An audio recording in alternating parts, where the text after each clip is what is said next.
नमस्कार। दो लाइनों से शुरू करना चाहता हूं कि सभी दिशाओं से शुभ सुंदर, भाव विचार भरे नित अंतर, पुण्य धरा बन जाए स्वर्ग ये, मेरे यत्नों से करुणा कर। मंच पर देवता स्वरूपी सुशोभित आज के हमारे मुख्य अतिथि आदरणीय चौहान साहब, विक्रम सिंह जी तो आए नहीं, ओम प्रकाश पांडे जी, यहाँ उपस्थित सभी देश के अनुभवी और इस सभा के कर्ता धर्ता के सिद्धार्थ जी। मैं इन दो लाइनों में कहना चाह रहा हूँ कि उत्तर है, दक्षिण है, पूर्व है, पश्चिम है, आप देश में हैं, विदेश में हैं, आप किसी पहाड़ की चोटी पे हैं या किसी हरे भरे बगीचे में रंग बिरंगे फूल देख रहे हैं या दुनिया की सबसे हसीन खूबसूरत महिला को देख रहे हैं। हकीकत तो ये है कि इन तमाम चीज़ों से दो चीज़ें ऐसी हैं जो इनसे भी ज़्यादा खूबसूरत हैं, और ये दो चीज़ें हैं आपकी सोच, आपकी विचारधारा और आपकी भावनाएं। और कितने मज़े की बात है कि दोनों ही चीज़ें आपके अंदर समर्पित हैं, आपको हकीकत में आँखों की भी ज़रूरत नहीं। आइए आज के इस शुभ अवसर पर परमपिता परमेश्वर से ये निवेदन करें कि परमात्मा मुझे अच्छी सोच दे, अच्छी भावनाएं दे, ताकि मैं अच्छे कर्म कर सकूं और अच्छे कर्मों से इस दुनिया को स्वर्ग का रूप दे सकूं। ऐसा मेरा मानना है। मुझे उम्मीद है कि आप भी मेरे साथ सहमत होंगे। रास्तों की दिलकशी अपनी जगह, चलने वालों की भी मर्जी चाहिए। यूं तो महफिल में हम पढ़ते रहे, सुनने वालों की भी मर्जी चाहिए। लाख आंसू इश्क भी रोए तो क्या, आसमानों की भी मर्जी चाहिए। जी हाँ, मैं बात कर रहा हूँ उन तमाम लेखकों की। राइटर्स एसोसिएशन ऑफ इंडिया का अध्यक्ष होने के नाते कम से कम साल में 50 ऐसे लोग हैं जो मेरे पास साल भर में आते हैं, जो अपनी इच्छा जाहिर करते हैं। उनमें जोश है, लगन है, उम्मीद है, बहुत सोच है, पर अफसोस इस बात का कि करने की क्षमता नहीं है। तो पहली लाइन जो मैं जोर दे रहा हूं कि रास्तों की दिलकशी अपनी जगह, चलने वालों की भी मर्जी चाहिए, कि इच्छा होना बहुत ज़रूरी है, और लेकिन इच्छा के साथ साथ सबसे ज़्यादा ज़रूरी है किसी भी कार्य को पूरा करने के लिए काबिलियत होना। और एक किताब जिसको लिखने के लिए हज़ारों लोग ख्वाहिशें लेते हैं, कई बार सोचते हैं कि मुझे किताब लिखनी है और सारी उम्र ढल जाती है और एक किताब नहीं लिख पाते। लेकिन क्यों? इच्छाएं हैं लेकिन काबिलियत नहीं है, शब्दकोश नहीं है और काम करने की क्षमता नहीं है। तो ऐसे में जब कोई आदमी किताब लेकर सामने आता है तो मुझे लगता है कि एक किसी बच्चे का फिर से जन्म हुआ है। आज एक किताब का जन्म हुआ है, और जब एक किताब का जन्म होता है तो एक नई सोच का जन्म होता है, एक नई परिभाषा का जन्म होता है, एक नई विद्या का जन्म होता है। और मैं आज उसी जन्मदाता को, के सिद्धार्थ जी को तहे दिल से बहुत बहुत मुबारकबाद देता हूं। आइए मिलकर एक बार कर ध्वनि से सिद्धार्थ साहब का इस किताब को जन्म देने के लिए बहुत बड़ा अभिनंदन।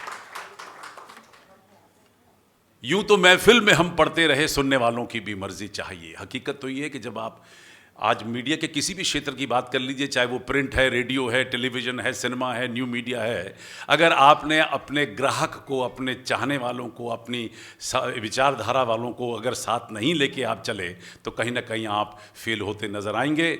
मैं समझता हूँ कि के सिद्धार्थ साहब ने अपनी ज़िंदगी के पूरे तजुर्बे को किस खूबसूरत तरीके से इस किताब में लपेटने की कोशिश की है, और इतनी होशियारी से इस किताब का नाम जो है वो अंतरिक्ष भी रख दिया है। कहीं ना कहीं अंतरिक्ष से जोड़ दिया है, क्योंकि जब आप सोचते हैं तो सबसे पहले आप आसमान की तरफ और आसमान से ऊपर फिर अंतरिक्ष की ओर ही देखते हैं। तो उन्होंने कोशिश की है कि 138 करोड़ आदमी देश का और 750 करोड़ आदमी दुनिया भर का इस अंतरिक्ष के साथ जोड़ लेता हूँ तो कोई ना कोई तो मेरी किताब पढ़ेगा ही। तो मुझे लगा कि लिखने के साथ साथ मार्केटिंग की सेंस भी शायद के सिद्धार्थ साहब के पास बड़ी ज़बरदस्त है, और उन्होंने बहुत सोच के विचार करके इसका नाम बहुत बढ़िया रखा। फिर मैं देख रहा हूँ कि किताब के आगे एक इन्होंने छोटी सी बायलाइन और लिख दी कि फिर देखने वालों को, उनके मनों में एक जिज्ञासा पैदा कर दी कि ये नई दुनिया, एक नया भविष्य।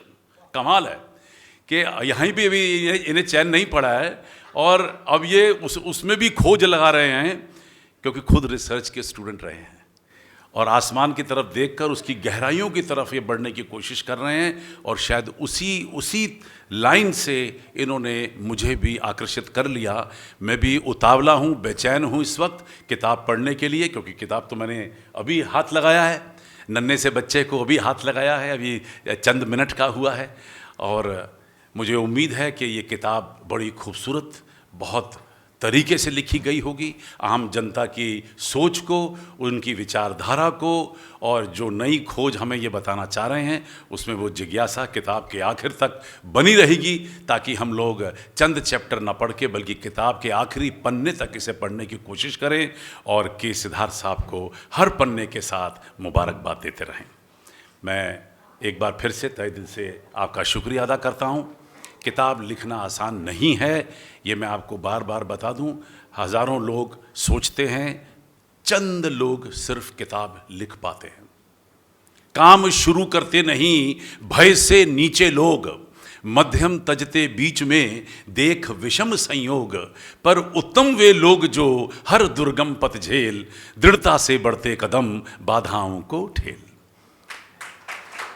किताब शुरू करने लगते हैं और 50 अर्चने जो अभी आई नहीं, उससे पहले ही राइटर वो अर्चने अपने सामने लिख के बैठा रहता है। मेरा रोज़ पाला पड़ता है, मर गए, लुट गए, बर्बाद हो गए, लिखेंगे कहाँ से, पैसे कौन देगा, छापेगा कौन, कौन लिखेगा, अरे टाइपिस्ट कहाँ से लाऊं, कंप्यूटर नहीं चल रहा, ये अरे भाबा। मैंने कहा ये कभी किताब नहीं लिख पाएगा। जिसने काम शुरू करने से पहले ही 100 बहाने बना लिए अपने लिए, वो कैसे किताब लिख सकता है। मध्यम तजते बीच में देख विषम संयोग, जरा सी अर्चनाई को शादी ब्याह फंक्शन दुख सुख आया। कितने ऐसे राइटर मैंने देखे हैं जो आधी क्वार्टर किताबें लिख के छोड़ देते हैं, वो पन्नों पे मैल जम जाती है, धूल जम जाती है, पन्ने गल जाते हैं, किताब पूरी नहीं कर पाते। यह हकीकत है। पर उत्तम वे लोग जो हर दुर्गम पथ झेल। मैंने उन तमाम लोगों को उत्तम कैटेगरी में, अचीवर्स मेरी लैंग्वेज में वो हैं, उत्तम कैटेगरी में डाला है, जो किताब शुरू करते हैं और ख़त्म करके उसे रिलीज कर देते हैं। ये एक बहुत बड़ा चिन्ह है उन लोगों का जो अचीवर्स कहलाते हैं। ये मेरा सौभाग्य है कि सिर्फ मंत्री महोदय के साथ ही नहीं, बल्कि के सिद्धार्थ के साथ भी मुझे बैठने का आज सौभाग्य फिर से प्राप्त हुआ। बहुत मुश्किल होता है, मैं जानता हूँ, किसी मकाम पे पहुँचना उससे ज़्यादा मुश्किल होता है उस मकाम पर उस तय को हासिल करके रखना।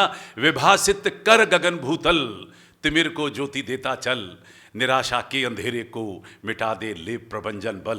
कहीं पूनम अमावस्या, कहीं उलझन, कहीं फिसलन, कहीं कांटे, कहीं पहरा कटिल बंधन। यहाँ प्रतिकूल है सब कुछ, कहीं मरुस्थल, कहीं बादल, मगर तू मुस्कुराता चल, दिशाएं हो उठे उज्जवल, मगर तू मुस्कुराता चल, दिशाएं हो उठे उज्जवल। Thank you very much. जय Hind. To have more such discussions and analysis, subscribe to our channel and hit the bell icon for notifications on our upcoming videos.